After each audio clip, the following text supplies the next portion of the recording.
Sawa, Godfrey Mchungu, mwanafalsafa, mchambuzi wa kimataifa. Bwana, duniani leo tunaelekea Pakistan.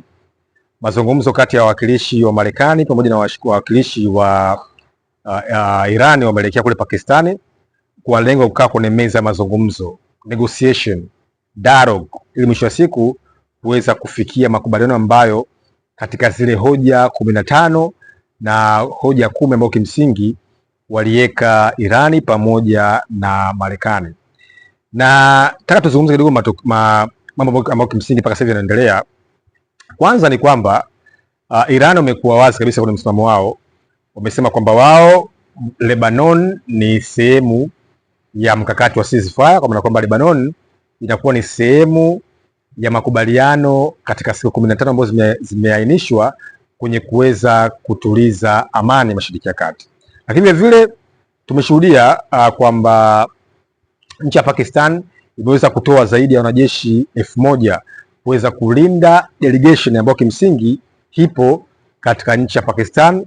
Unafahamu kwamba kuna siasa kidiplomasia, wale parties, kuna kwamba upande mmoja na upande mwingine wanapokaa kwenye meza mazungumzo, inahitaji nchi husika iweze kuchukua jukumu la kuwalinda, kwa sababu unafahamu kwamba diplomat must be protected, kwa maana kwamba wanadiplomasia lazima waweze kufanyaje, lazima waweze kulindwa. Na Iran kutazama, wamekuwa hapo very clear kwamba wao watakaa kwenye meza mazungumzo, lakini wanataka washirika wao wa kikanda ambao ni Hezbollah kule Lebanoni, vita nayo iweze kufanyaje, yachwe kupigana. Lakini vile tumeshuhudia nchi ya Spain ikiongozwa na waziri wake wa mkuu Pedro Sanchez amesema wazi kabisa kwamba Spain imefungua ubalozi wake pale Tehran, kinachoitwa kwamba kulikuwa kuweza kwa ajili ya unafahamu kwamba vita takriban mwezi mmoja, balozi nyingi zilifungwa. Kwa hiyo ubalozi wa Spain umeweza kufunguliwa pale Tehran. Lakini vile tumeshuhudia namna gani wananchi wa Iran wameendelea kuzungumza. Lakini vile ni kwamba Iran wao kwa zile hoja 10 wanajisi kwamba wao ni washindi, kwa sababu kile ambacho kimsingi walichukua wanakipigania kabla ya vita, wakati wa vita, baada ya vita, na kimsingi baada ya makubaliano ya kuhusisha mapigano, bado wamekuwa ni sehemu ya msingi kuhakikisha kwamba wanaweza kukaa kwenye meza mazungumzo. Lakini vile ni kwamba vivyo nimeona kwamba China wamekuwa wakijaribu wanataka kwenda kutuma mifumo ya ulinzi kwa nchi ya Iran, kwa kile kinachoitwa kwamba namna gani waende kusecure mlango bahari wa Hormuz, lakini vile waende kusecure maslahi mbalimbali ya kiuchumi. Lakini kuna hoja msingi ambayo nataka nizungumze hapa kwamba Marekani bado vikosi vyake vya kijeshi bado vipo katika nchi ya Iran. Narudia, Marekani vikosi vyake vya kijeshi bado vipo katika nchi ya Iran, na kuna hoja vivile ya kuchukua wanajeshi wengine kwenda kuwapeleka katika nchi vile vile ya Iran, kwa sababu nafahamu Trump alisema wazi kabisa kwamba yeye vikosi vya Marekani vitaendelea kuwepo mpaka pale mlango bahari wa Hormuz na mpaka pale Irani asipoacha kutoza kodi, ushuru katika mlango bahari wa Hormuz. Kwa hiyo Trump ameendelea kujenga huo msingi huo wa kimantiki na msingi huo wa hoja. Yes. Lakini vile tumeona vile vile kwamba kuna haya mazungumzo ya Pakistani, mambo ya msingi. Unajua ipo hivi, ngoja nikuambie kitu kimoja. Mazungumzo unaweza ukaweka kwa mfano hoja 10 au hoja 15, lakini kuna key fundamental interest za kila nchi. Narudia, kuna key fundamental interest za kila nchi, yani kuna process of give and take. Kila upande una masuala ya msingi ambayo umekuwa ukitaka kuyasimamia au kuyapata kwenye meza mazungumzo. Na lazima ufahamu kitu kimoja, kwenye mazungumzo huwa hakuna mshindi. Nimeona wachambuzi wanazungumza kwamba si Irani imeshinda, Marekani imeshinda. No, kuna negotiation huwa hakuna mshindi.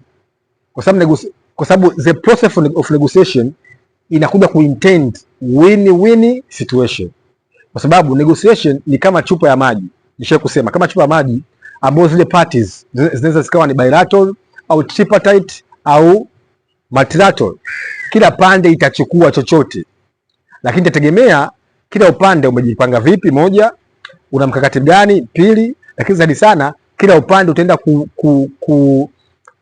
kulinda yale masuala ambayo kimsingi kila upande ufanye umeweka kwenye meza ya mazungumzo. Sasa kuna hizo hoja 4 ukitazama. Moja, mpango wa nyuklia, Isfahan, Natanz na Fordo, ambao kuna hoja 10 za Iran.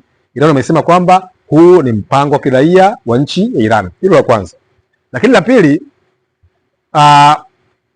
mlango bahari wa Hormuz. Jana nimeona Ufaransa wanajaribu kuzungumza na Iran kuweza kulipa ule ushuru wa takriban dola milioni 2.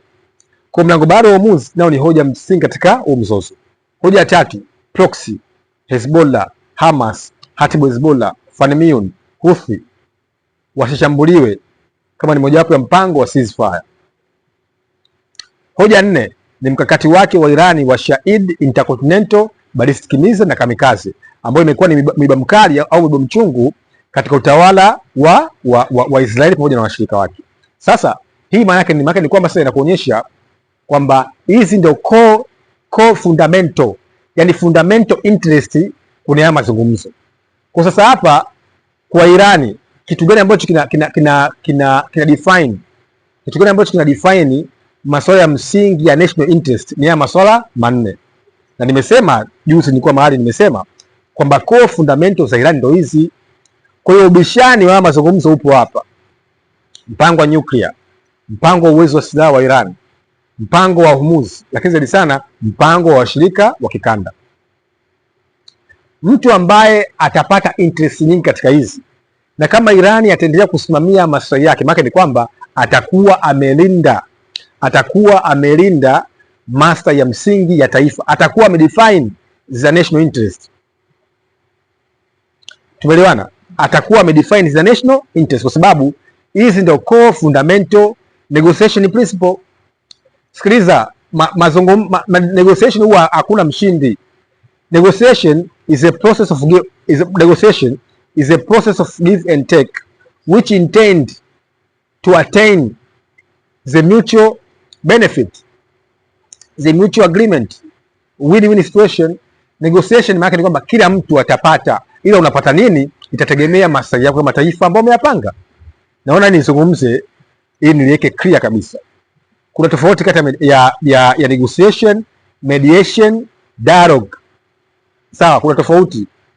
Kwa sababu hizi zipo katika kinachoitwa conflict resolution. Na mimi ni mtaalamu, nimesoma miaka 3. Conflict resolution, utatuzi wa migogoro. Negotiation huwa ina attain mutual agreement au win-win situation. Mediation kuna mtukati. Kwa mfano hii ya leo hii ya leo, maana ni kwamba Pakistan atakuwa anawaongoza nyie, kwa sababu mediator is a person who facilitates, ni mtu ambaye anawaongoza na wachagiza muweze kufikia nini makubaliano. Yeye huwa anakuwa ana bias, yeye anakuwa hana upande, kwa maana lazima aweze kuwa neutral. Lazima awe mtu ambaye mediator ni good faith, lazima mtu ambaye anaaminika kila upande. Hoja ya pili, hoja ya Marekani kuweza kutuma kambi za kijeshi nchini Iran. Hii ina maana gani? Na kuja kuzungumza kwenye video ya pili. Kwa nini Marekani amekuwa akituma kambi za kijeshi katika nchi ya Iran wakati kuna mazungumzo ambayo kimsingi yamekuwa yakiendelea kule katika nchi ya Iran? Na kuja mara ya pili. Usitoke. Subscribe, share, watumie na wenzako.